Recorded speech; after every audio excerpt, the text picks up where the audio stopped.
Olá, tudo bem com você? Abril é o mês de conscientização do autismo, nome popular do TEA, transtorno do espectro autista. É um período em que se aproveita para trazer mais informações sobre esse assunto que ainda não é totalmente compreendido pela nossa sociedade. E é claro, né, gente, que exige muita empatia. Como melhorar a qualidade de vida dos autistas e familiares é tema do programa de hoje. E quem vai ajudar a gente com dicas valiosas é a fonoaudióloga Mariana Vasconcelos. Tudo bem, Mariana? Tudo bom, Gi? Muito obrigada, aceitou o nosso Obrigada. convite. Mariana, para a gente começar, como que a gente pode proporcionar mais qualidade de vida para os autistas e os familiares?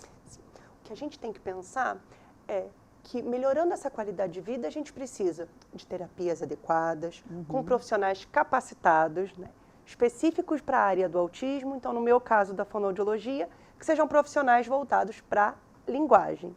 E aí, levar a criança para se desenvolver nos parques, nas pracinhas, entender que a criança, com espectro ou não, ela é uma criança. Tá certo, seria justamente a minha próxima pergunta, né? Como que os pais que estão assistindo agora o nosso programa, algumas dicas que você pode passar para esses pais, principalmente as mães, né? Que nós sabemos que muitas mães ainda acabam dividindo duplas e até 2, 3, enfim, jornadas aí. Cuida da casa, trabalha fora e ainda cuida do filho com TEA.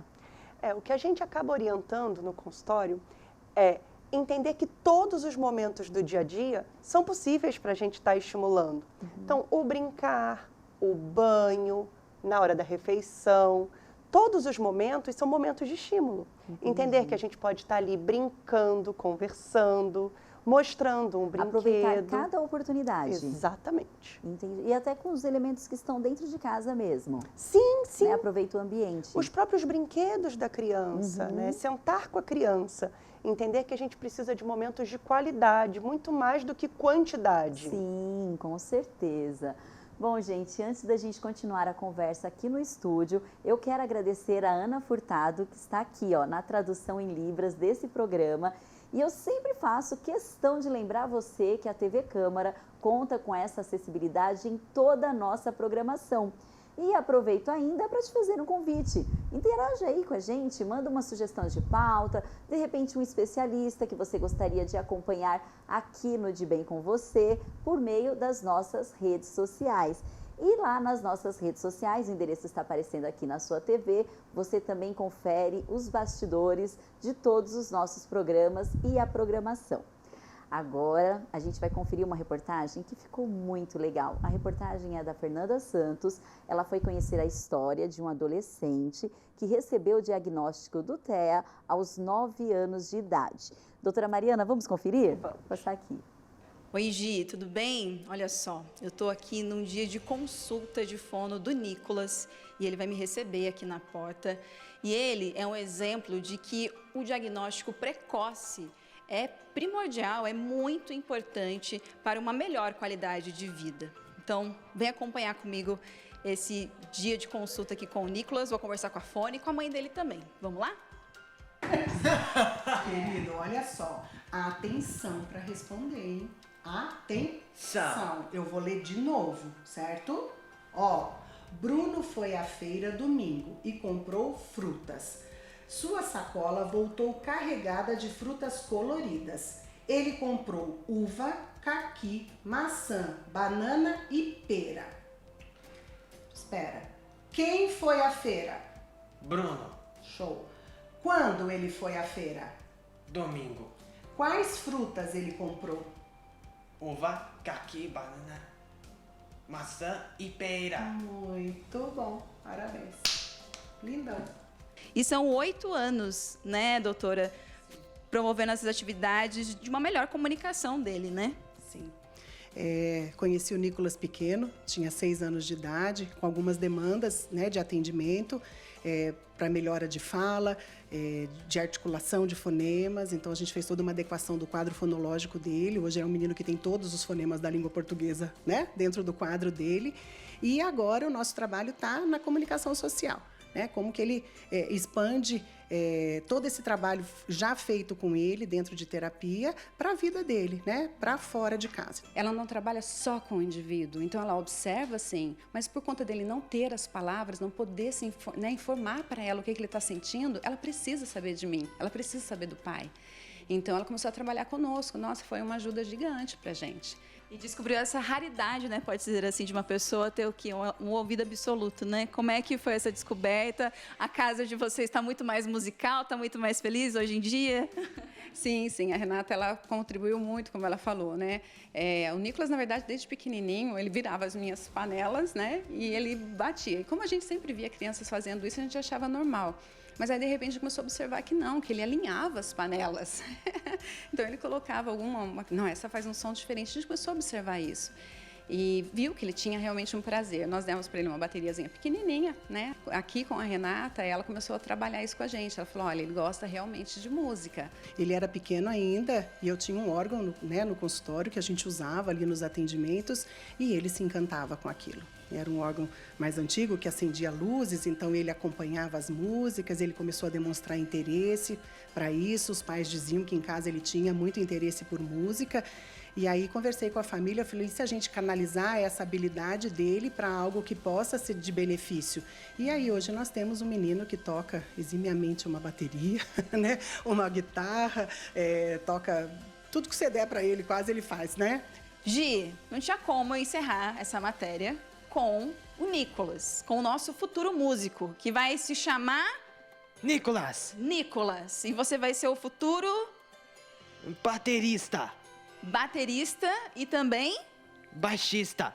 baixista, é isso. Então, futuramente vocês vão ver, ó, o Nicolas tocando bateria, tocando um baixo.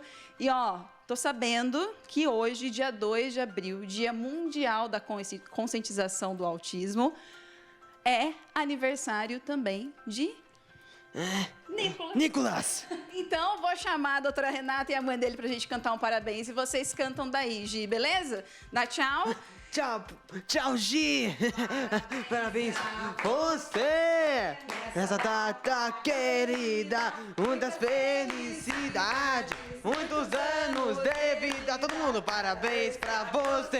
Ei, essa data querida, ei, muitas felicidades, muitos anos de vida. Agora pra nada. Eita, como é que é? É pique, é pique, é pique, é pique, é pique. Ei, ei, ei, hora, ah, tchim, pum. Nicolas. Obrigado a todos. Tchau, tchau.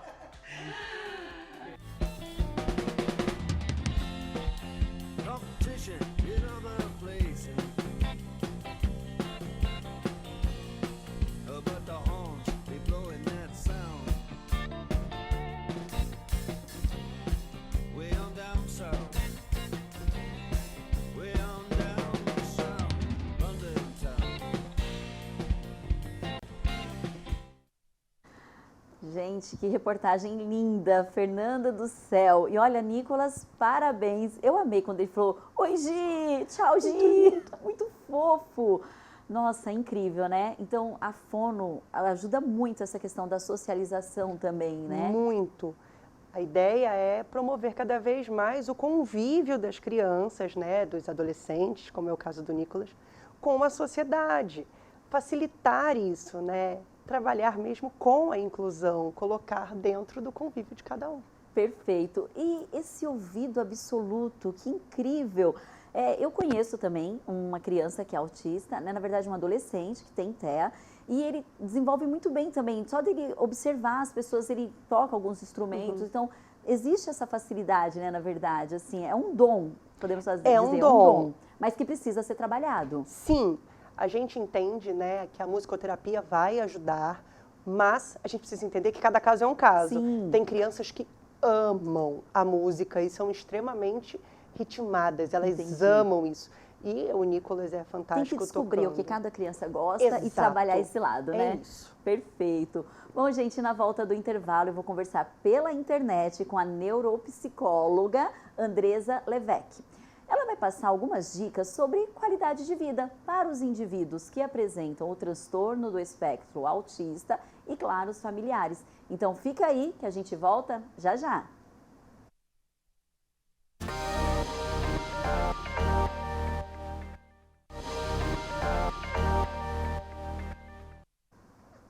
Estamos de volta e o mês de abril conta com o Dia Mundial da Conscientização do Autismo. A data, criada pela ONU no ano de 2007, tem como objetivo levar informação à população para reduzir a discriminação e o preconceito contra os indivíduos que apresentam o transtorno do espectro autista, que é o TEA, né?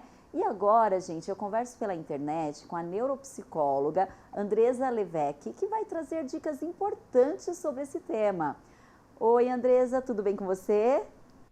Oi, Gi, tudo bem? E você? Tá me ouvindo bem? Estou ouvindo ótimo, muito obrigada. Deixa eu só, vamos lá, para a nossa primeira pergunta, vocês fazem uma avaliação primeiro, né? E essa avaliação, como que ela é feita? Nós fazemos a avaliação neuropsicológica.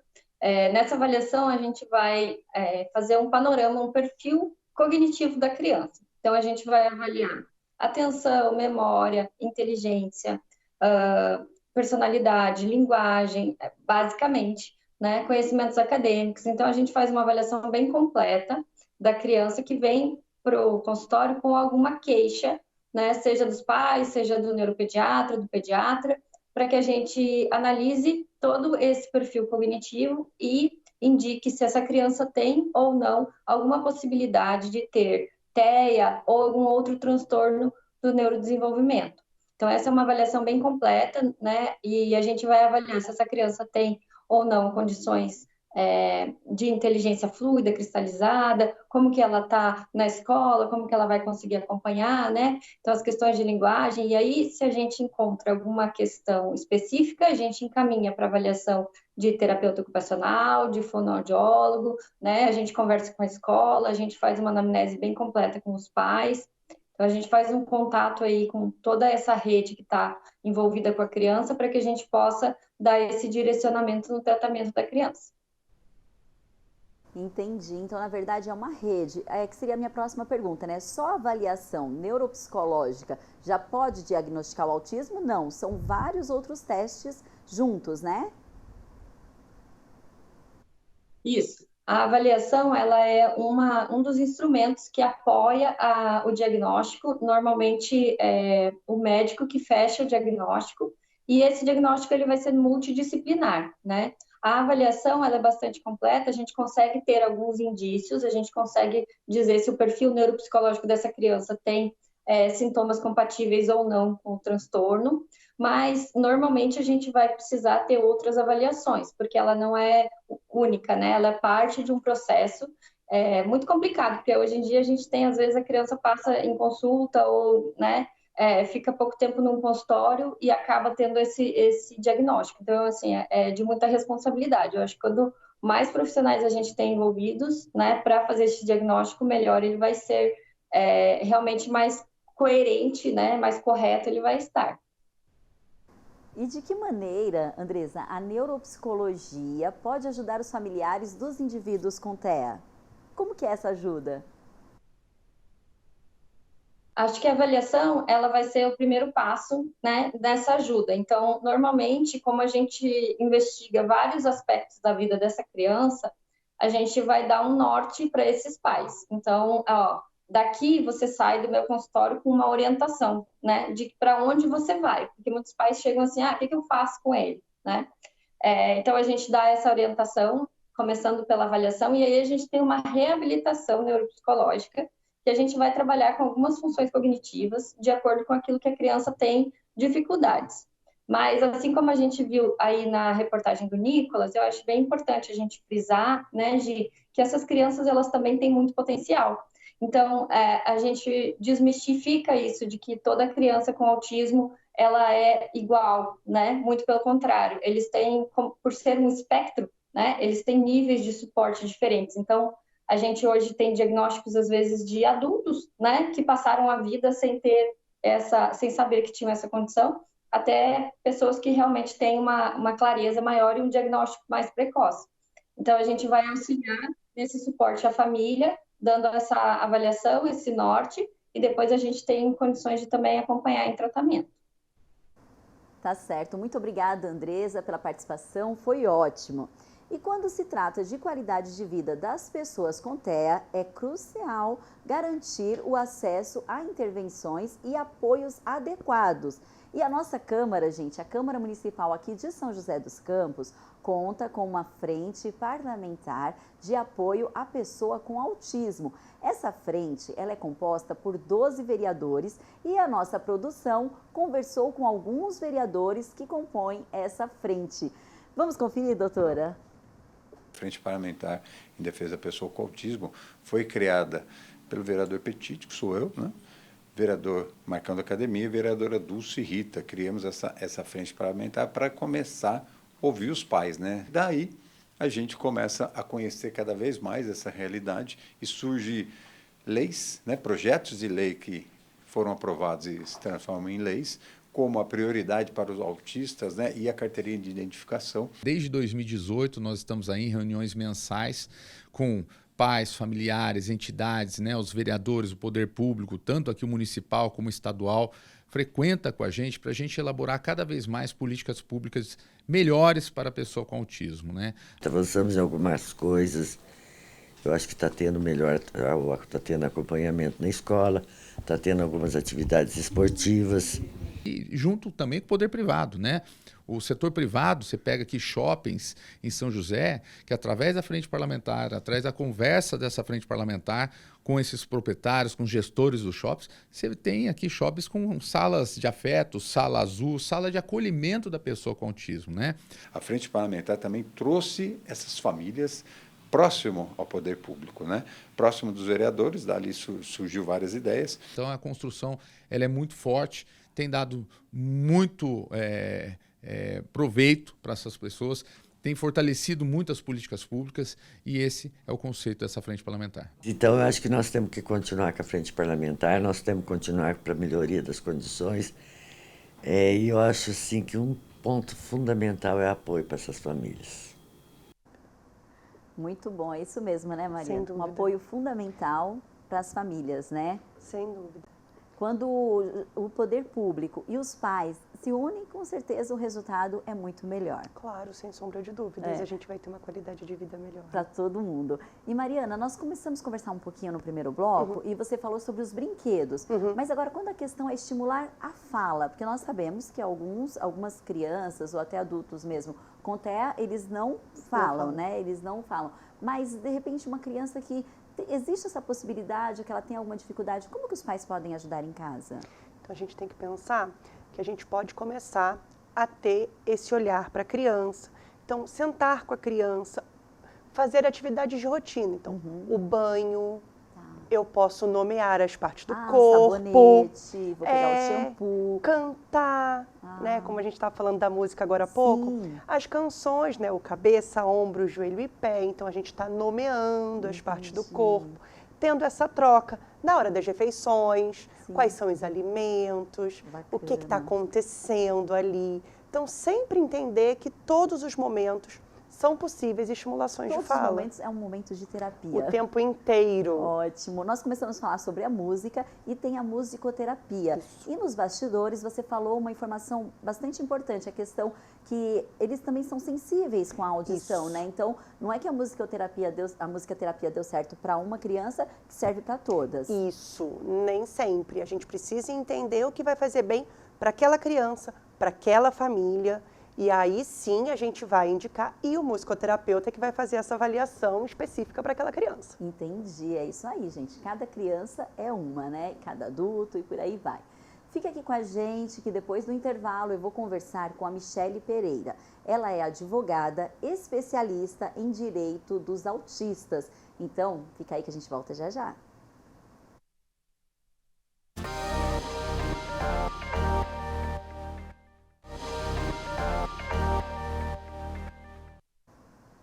Estamos de volta. A campanha Abril Azul busca conscientizar sobre o autismo. A data estabelecida pela ONU traz mais visibilidade informação e também tem como objetivo quebrar preconceitos. E saber os direitos dos indivíduos com autismo é muito importante. E sobre isso eu converso agora com a advogada Michele Pereira. Oi, Michele, tudo bem?